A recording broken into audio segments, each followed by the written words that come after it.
Bismillahirrahmanirrahim. Assalamualaikum warahmatullahi wabarakatuh. Bertemu lagi di YouTube channel saya, Gia Rahmadiana. Kali ini kita akan membahas terkait mata kuliah akuntansi perbankan dengan bab 11, yaitu laporan keuangan bank. Kita langsung saja masuk ke materinya. Oke, baik. Sebelum kita masuk ke materi, ini ada tujuan pembelajaran, yang mana tujuan pembelajaran kita setelah mempelajari bab ini, yang pertama adalah mahasiswa diharapkan dapat mengenal tentang laporan keuangan bank secara komprehensif. Kemudian yang kedua adalah mahasiswa diharapkan dapat memahami pengertian dan komponen-komponen laporan keuangan bank secara sistematis, dan nanti yang di akhir diharapkan mahasiswa dapat menjelaskan kembali terkait laporan keuangan bank secara terstruktur. Oke. Nah, sekarang kita akan masuk ke materi, yaitu mengenai laporan keuangan bank. Jadi, yang pertama ada pada laporan keuangan bank itu yaitu pengukuran dalam nilai uang. Jadi, laporan keuangan bank harus disajikan dalam mata uang rupiah, ya. Karena kita ada di negara Indonesia, mata uangnya adalah rupiah. Dalam hal bank memiliki aktiva, kewajiban dan komitmen serta kontingensi dalam valuta asing harus dijabarkan ke dalam mata uang rupiah, ya, karena di dalamnya nanti kalau laporan keuangan bank ada komitmen dan kontingensi, gitu ya. Nah, dijabarkan dalam mata uang rupiah ini dengan menggunakan kurs tengah yang berlaku pada tanggal laporan. Untuk modal yang disetor dalam valuta asing dijabarkan dengan menggunakan kurs konversi Bank Indonesia pada saat modal tersebut disetor. Kemudian kurs tengah tadi yang disampaikan, apa sih sebenarnya kurs tengah? Jadi kurs tengah itu adalah kurs jual ditambah kurs beli Bank Indonesia dibagi dua. Gitu. Jadi dalam hal kurs mata uang asing tidak tersedia di Bank Indonesia. Digunakan kurs jual ditambah kurs beli bank yang bersangkutan dibagi dua seperti itu. Nah, bank wajib mengungkapkan posisi neto aktiva dan kewajiban dalam valuta asing yang masih terbuka atau posisi devisa neto. Nah, itu adalah pada saat pengukuran dalam nilai uang. Nah, sekarang apa saja sih komponen dalam laporan keuangan bank? Nah, untuk mengetahui kepentingan, ya, berbagai pihak, maka laporan keuangan bank harus disusun berdasarkan standar akuntansi keuangan atau SAK dan pernyataan. Laporan keuangan Bank Indonesia itu terdiri dari yang pertama neraca, ya, yang kedua laporan komitmen dan kontingensi, dan yang ketiga laporan laba rugi. Kemudian ada nanti laporan arus kas, dan yang terakhir adalah catatan atas laporan keuangan.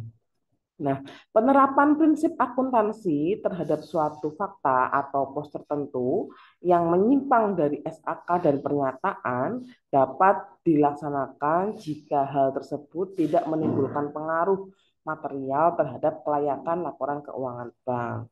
Sebaliknya, apabila terdapat fakta atau pos tertentu yang belum diatur dalam SAK dan pernyataan ini, tapi jumlahnya material, perlakuannya didasarkan pada praktek akuntansi yang lazim dan disajikan dalam suatu pos tersendiri. Jadi materi ini berdasarkan dokumen SAK dan pernyataannya.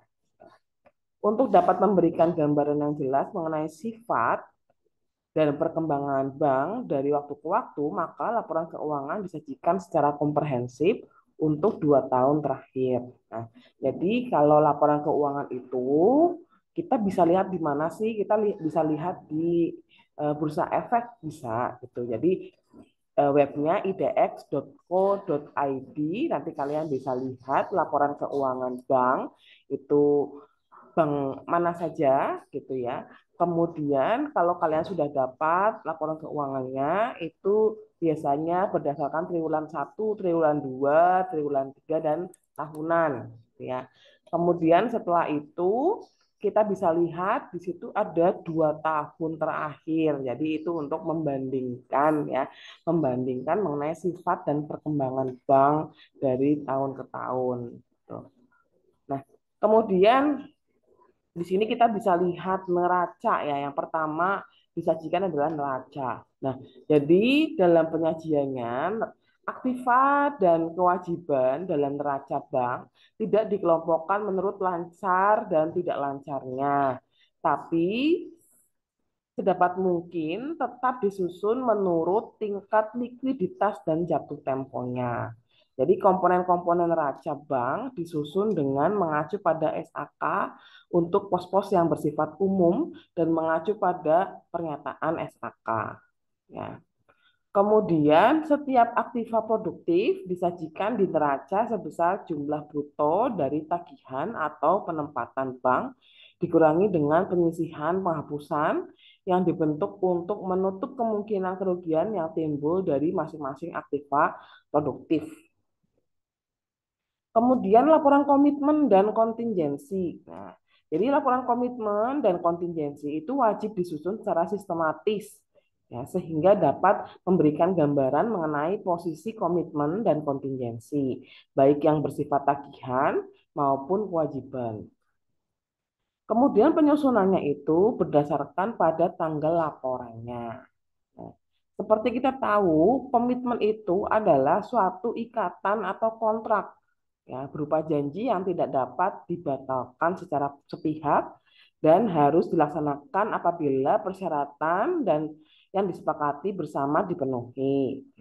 Seperti komitmen kredit, komitmen penjualan, atau pembelian aktiva bank dengan syarat repurchase agreement ya, serta komitmen penyediaan fasilitas perbankan lainnya.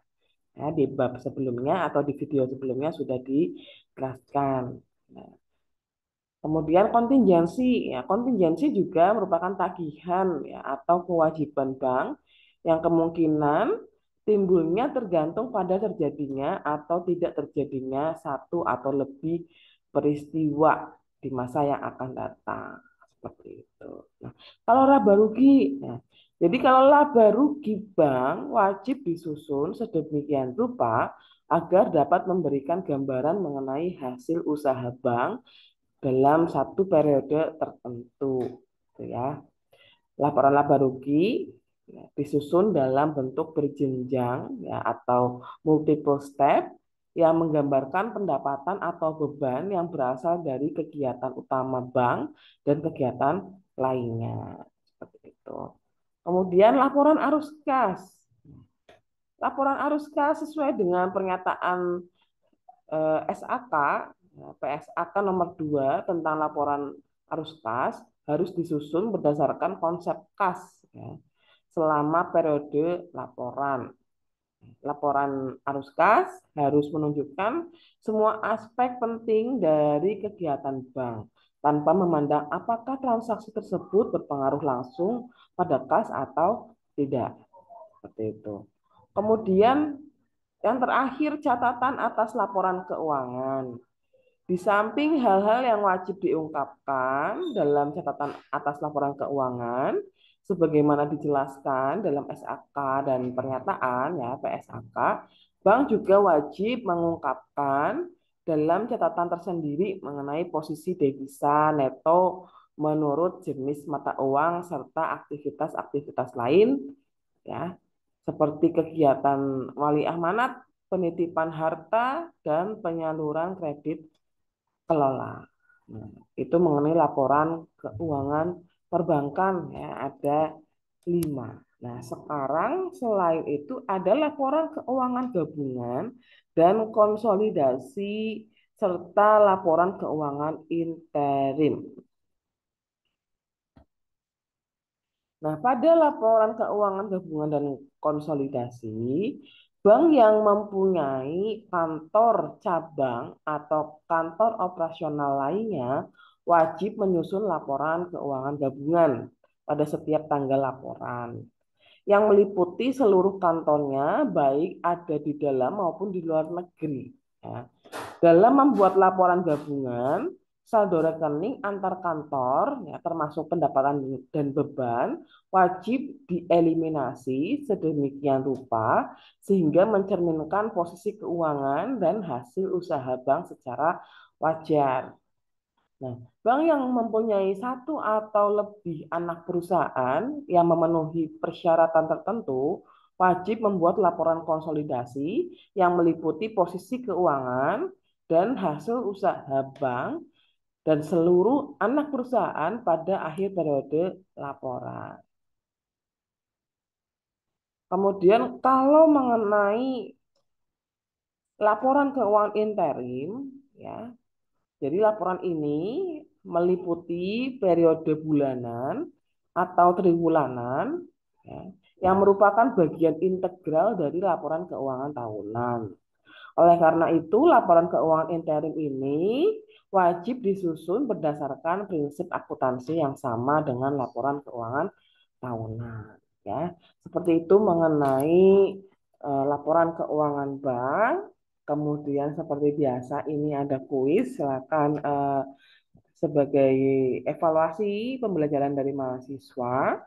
Mungkin itu yang bisa saya sampaikan untuk kita kali ini. Semoga ada manfaat untuk kalian dan kurang lebihnya mohon maaf. Saya akhiri. Wabillahi taufik wal hidayah. Wassalamualaikum warahmatullahi wabarakatuh.